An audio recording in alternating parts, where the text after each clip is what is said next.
आपको शायद यह बात जानकर हैरानी होगी कि आजकल भारत में जितनी भी वंदे भारत ट्रेन दौड़ाई जा रही है, इन सभी ट्रेनों को 200 किलोमीटर प्रति घंटा की रफ्तार से बड़ी आसानी से दौड़ाया जा सकता है।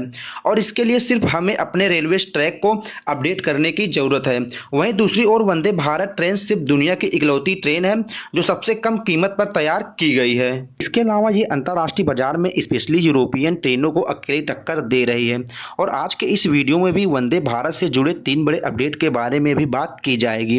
वीडियो लास्ट तक जरूर देखिएगा। पसंद आए तो वीडियो को लाइक और चैनल को सब्सक्राइब जरूर कीजिएगा। अगर सबसे पहले और सबसे बड़े अपडेट की बात की जाए तो आज भारत की 15वीं वंदे भारत ट्रेन सेट को लॉन्च किया जा चुका है, जो कि दिल्ली, जयपुर और अजमेर के रूट पर चलाई जाएगी।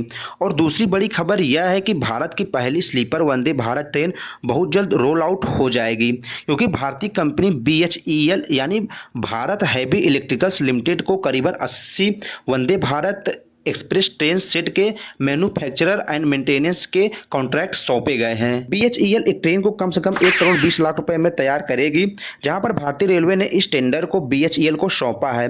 वो इस कॉन्ट्रैक्ट में आने वाले 35 सालों में ट्रेनों के स्लीपर को तैयार करना और उसकी मेंटेनेंस का भी ध्यान रखना होगा।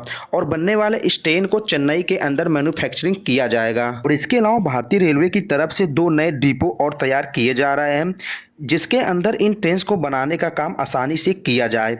और जैसे ही शुरुआत में हमने आपको बताया कि वंदे भारत की जो अभी भी एवरेज स्पीड है वो 100 से 130 किलोमीटर के बीच की है, और कई बार इसकी टेस्टिंग 160 से 180 किलोमीटर प्रति घंटा की रफ्तार से किया गया है। लेकिन आजकल के समय में प्रीकास्ट ट्रैक का इस्तेमाल किया जा रहा है, जिसकी वजह से ट्रेन के स्पीड को काफ़ी तेज बढ़ाया जा सकता है।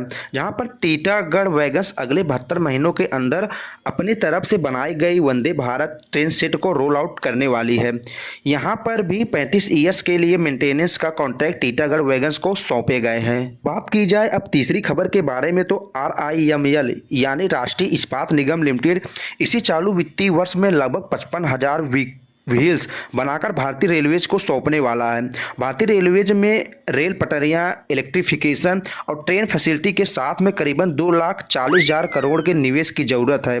और ऐसे में कई भारतीय प्लेयर्स का होना बहुत ही जरूरी है, जिससे मैन्युफैक्चरिंग का एक बड़ा हिस्सा भारत में भी किया जा सके। कई बार हमने देखा है चाइना और यूक्रेन जैसे देशों को बड़े ही मात्रा में व्हील बनाने का कॉन्ट्रैक्ट सौंपा गया है, लेकिन अब धीरे धीरे डिपेंडेंसी कम की जा रही है। रिपोर्ट्स के मुताबिक RINL ने उत्तर प्रदेश के लालगंज में अपने नए प्लांट के मैन्युफैक्चरिंग के ऊपर काम करना शुरू कर दिया है। और रिपोर्ट्स के मुताबिक इस प्लांट में 2 से 3 हजार करोड़ रुपए खर्च किए जा रहे हैं, जिससे कुछ साल में ऑपरेशन फॉर्म में लाया जाएगा। पिछले वित्तीय वर्ष में भी RINL ने भारतीय रेलवे को काफी बड़ा सपोर्ट किया है। करीबन 2,465 लेके पहिए और 2,640 LHB पहियों का सप्लाई भी इसी तरफ से की गई है। और इस साल पहियों का प्रोडक्शन बढ़ाया गया है। इस साल करीबन 55,000 व्हील्स को तैयार करके भारतीय रेलवे को सौंपे जाएंगे, जहां पर अगले 5 से 7 सालों के अंदर 400 से 500 Vande Bharat train set manufacturing करवाई जाएगी। ऐसे में प्रीकास्ट टेक्नोलॉजी का होना बहुत जरूरी है, जिससे ट्रेन की स्पीड आसानी से बढ़ाया जा सके।